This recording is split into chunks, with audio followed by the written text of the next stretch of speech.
I talked to Sergio Lobo, who was the cameraman. I said, for their LSD sequence, what I want to do is I want to get those little cups for the candles and float them by fitting them in small styrofoam. But is it possible if you can put Vaseline around your lens so that it will just be out of focus lights, and it's only the face of Cherie and William that are going to be seen, so that all of a sudden these lights come on. And he said, yeah, just paint the styrofoam orange, and so that the lights will still be warm. And so we bought about like 200, and we had two bancas which we lit each and every one of those things, and with bamboo, slowly as the scene goes on, this thing starts floating in. When we saw the rushes, I said, Bernie, that's shit. I mean, he didn't defocus it in any way. I mean, all of a sudden they're surrounded by stupid candles and styrofoams. It's ridiculous. This is really bad. We have to reshoot it. He says, no. Just remember, this scene will keep you humble the rest of your life.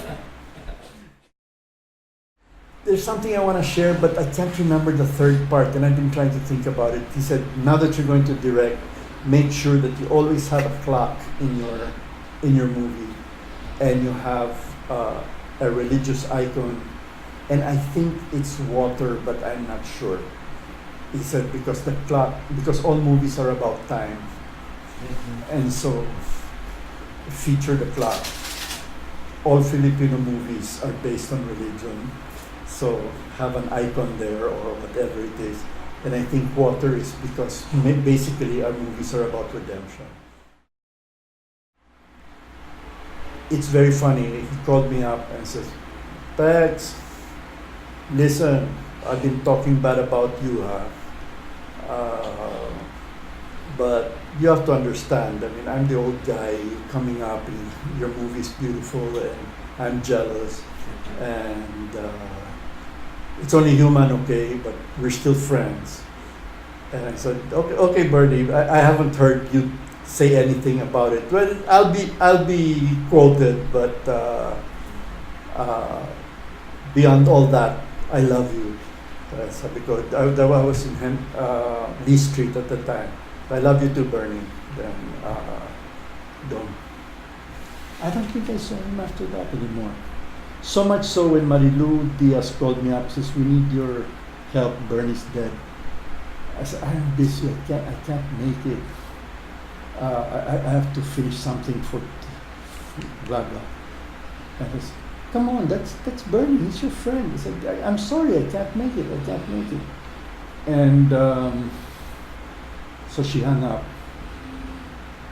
And she told me where it was. And I stayed there for a while, and then I said, oh nga, no? He's my friend. So I got in the car, and I went to not to the wake. His body had just been brought in. And Mel Chonglo was there. Si Marilu, one or two others, which I can't recall. And he said, oh, you're here. I mean, yes, I'm trying to game, you should be here. We're his friends. I said, yeah, what do you want me to do? Well, we're choosing the coffins now, and everything we seem to choose are in six figures. 300,000, 250,000. So we have to work this out. What can you do? I said, I'll watch his body to make sure that they don't take his penis as a souvenir. I've heard before. So I went down, and I just sat down and I watched them. Not only dress him up, but put the big needle here to remove all the dead blood, wash him, etc. I just stayed there until everything was done, and then they dressed him up, and I remember combing his hair. And that's the last time I saw Bernie. That's dead, yeah.